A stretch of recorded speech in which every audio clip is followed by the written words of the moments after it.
The chapter begins with Shoji as he remembers Mike saying that he was about to enter the hospital and asking them not to let anyone else through. A mutant is about to attack him, but the pigman we saw in the previous chapter holds the weapon before he had hit Shoji. The PLF general tells them not to stop and to keep following their spokesman. The pigman says that he has suffered from discrimination multiple times and that just thinking about it makes his blood boil, so he was thrilled when he heard Spinner's call to action. He felt that someone was finally speaking for them and that it was time to strike back on this world full of prejudiced and taciturn people.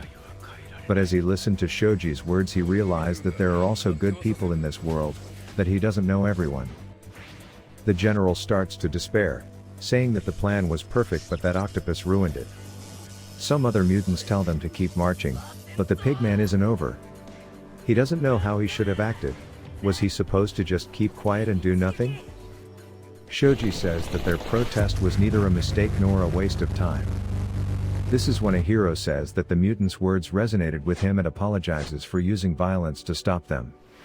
All those who spoke their feelings and beliefs were shining brightly.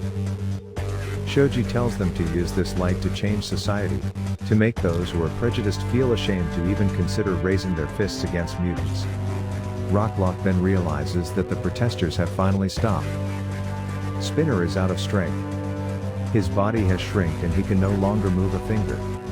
This is when he realizes what else fell to the ground besides the device, one of Shigaraki's hands, the one that Spinner put in his face at the end of the last war. Spinner then starts reflecting. No one wants to follow him and he won't be able to wake up Kurogiri. He let himself be carried away by the moment and went into battle with his followers.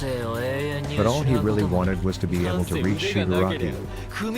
Mike realizes that Spinner hasn't stood up and begins an internal monologue, telling Shirakumo that Aizawa has lost an eye and a leg. That's why he can't lose his good memories. If he is no longer Shirakumo, the best thing is for him to disappear and stay as a good memory. But if you really are Shirakumo, then...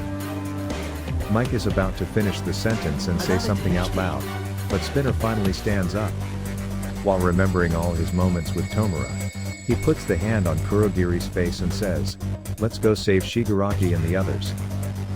Kurogiri then breaks free and holds Shigaraki's hand with his mist. We can see some of Shirakumo's traits on his face, like a pupil and the bandage on his nose, but he says, "I am the one who protects Tomura Shigaraki." Spinner passes out. End of chapter. The note at the end of the chapter says Kurogiri joins the battle. The war reaches a new stage.